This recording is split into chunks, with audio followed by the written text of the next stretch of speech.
Have you ever seriously thought about this? What was the real purpose of building the pyramids?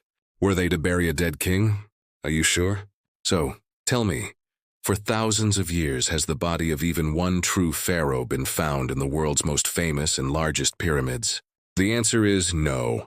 It's not found complete. It's absolutely not found. Not only are there no bodies, but there aren't even actual coffins, no mummy fragments, not even a single inscription signifying identity. And did you know? Among the hundreds of pharaoh tombs in Egypt, those that actually contain bodies, murals, and burial objects are not in the pyramids, but in the Valley of the Kings, in the mausoleum complex, and in the catacombs. In other words, the pyramids were never functional burial sites, and you've been misled. Do you remember what the textbook said? The pyramids are the pharaoh's tombs, a manifestation of the ancient Egyptians' belief in the afterlife. That statement seems reasonable, but if you think about it, it's like a clever frequency interference, shifting your attention from what it is to why it's magnificent, and then, along the way, interpreting magnificence as for the dignity of the deceased, and you never doubt it. Have you ever asked yourself, what cemetery in the world requires the mobilization of hundreds of thousands of people, decades of meticulous planning, the guidance of earth veins, the selection of specific materials and millimeter-precise construction? Would you build a house for a corpse this way? Even stranger, the pharaohs who built the pyramids had no clear intention of being buried there during their lifetime. Many pyramids were even built but unused, or left with strange empty coffins and undecorated stone chambers. It's so strange. It doesn't feel like a tomb. It doesn't feel like a building. It feels more like a machine. Act 2. The Triple Paradox. The pyramids don't feel like a tomb at all. Do you know what conditions make for a qualified royal mausoleum? The answer is simple: protecting the body, preventing tomb robbers, and embodying faith. These 3 points are the fundamental logic of any royal tomb. But the pyramids fail precisely on these 3 points. First paradox: irrational structure. The pyramids are among the most complex ancient stone structures known to humanity. From their angles, orientation, materials, interior design, to their alignment with astrology and geomagnetic fields, their precision is almost unbelievable for ancient humans. But the problem is, their interiors are cramped, winding, damp, and hot, with no ventilation or drainage, and no true burial area or ritual space. Even more fatal, there is no vigil system or priestly space. The entire building's center of gravity leans towards a series of empty chambers. All the corridors are designed not to be entrances, but rather to direct or restrict the flow of energy. This doesn't seem to be for burying people. Rather, it seems to be for operating something. Second paradox: irrational purpose. Building a pyramid is not as simple as building a house.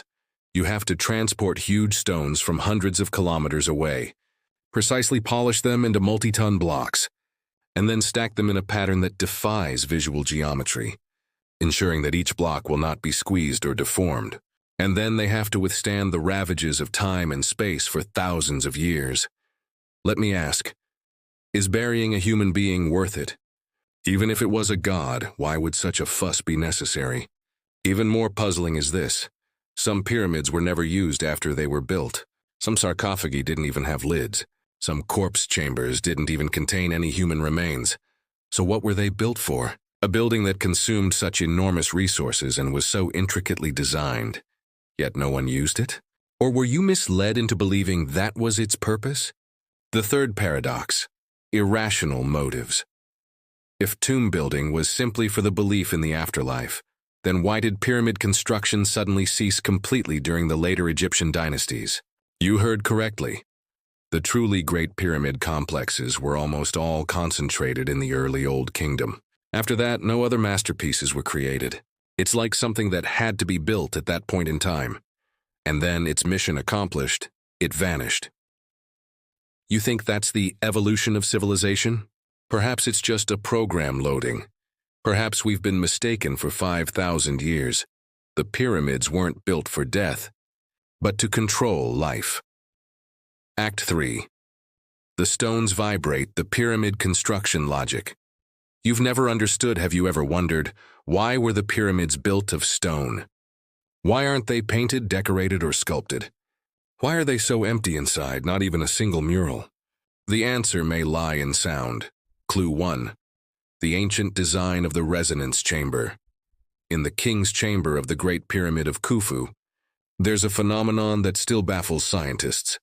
When you emit a sound of a certain frequency within the stone chamber, the entire sarcophagus vibrates slightly, causing a resonance, just like accidentally striking a tuned musical instrument. This resonance not only propagates along the stone walls but also guides the sound in spirals through the corridors, ultimately reverberating throughout the pyramid's interior. What does this mean? The pyramid's internal structure isn't designed to hold something, but rather to transmit, amplify and tune a certain vibration frequency. Clue 2. The stone wasn't chosen randomly. You thought it was just ordinary limestone and granite? Wrong.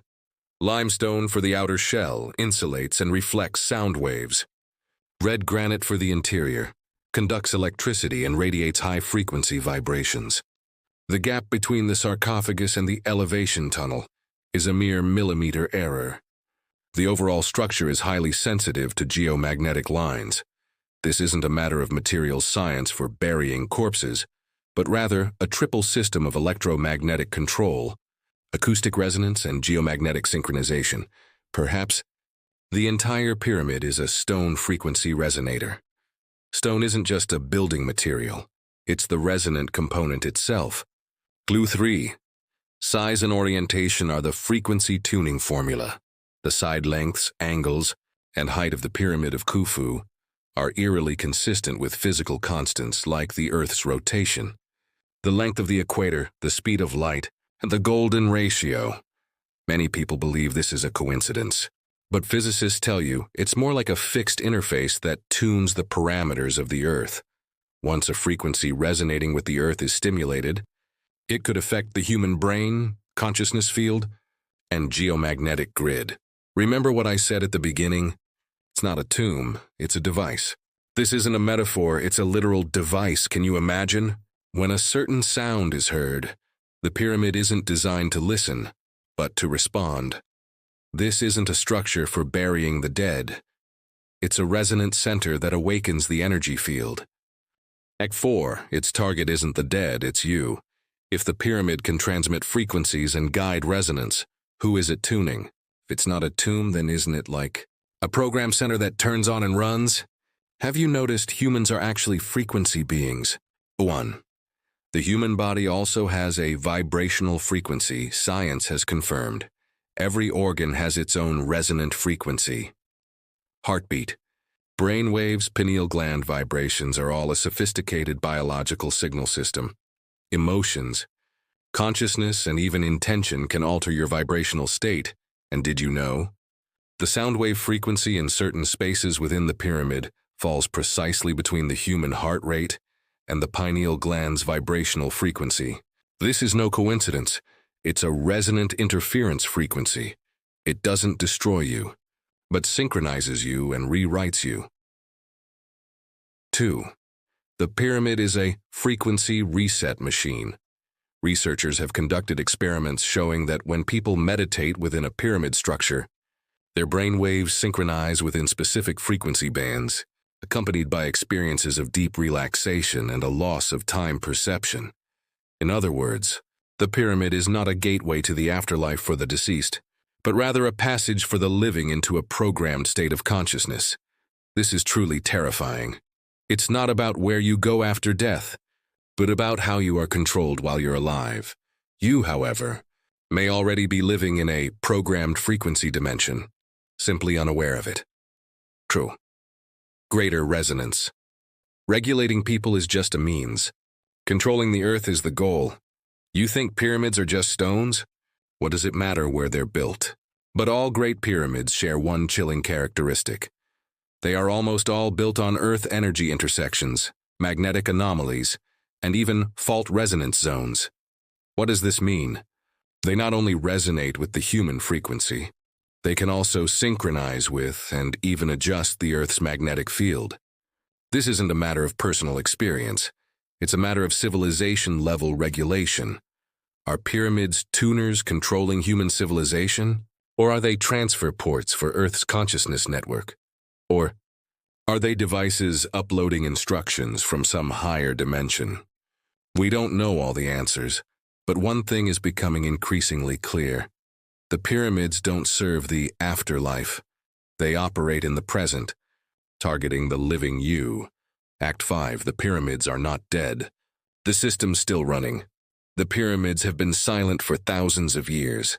But what truly terrifies you is not whether they still vibrate, but rather they constantly vibrate. You may not see how they operate, but you can feel their results. Think about your life now, inundated with information daily. Swept up in emotional trends, you panic, you fret. You watch short videos for 3 hours without realizing what you're watching. You once thought you were making choices, but you never realized you were living within a set rhythm and frequency. 01. Frequency prison science tells us. The brain's alpha and theta waves can be disrupted by low-frequency noise and electromagnetic resonance in the environment. Urban architecture, power grids, satellite signals, and even popular music trends all unconsciously amplify certain frequencies. Your brain is locked into a controllable bandwidth of consciousness by these frequencies. What does this mean? You no longer need the pyramid stone coffin to sleep. You are already trapped in an invisible frequency coffin. And yet, we never realize what truly binds us is not chains, but invisible resonance. It's a programmed vibration program. 2. Who controls this device? Some say the pyramid is an energy matrix of ancient gods. Some say it's a device left behind by a higher dimensional civilization. And still others say it's the outer shell of Earth's own consciousness. Each statement implies a common premise. Its purpose was never to commemorate the past, but to insert itself into the future. It is an activated device, a coordinate marker, a frequency key. And now it's still pressuring the Earth, setting the frequency for cities, uniformly formatting humanity. 3. Do you think you're free? Can you still find peace with your eyes closed? Without checking your phone or listening to notifications, can you still sense your inner rhythm? Or have you long been living in a certain vibrational pattern? When you're angry, it's not because you're angry. And when you're fearful, it's not because you're fearful. But rather, that frequency sets you to fear. The pyramid isn't there to bury you. It exists to set the frequency of your personality. You think it's gone, but your daily life may be an echo of it. If the world's main vibrational key has already been set, do you still have a real choice? You're awake, but perhaps you're just a human unit tuned to no resistance.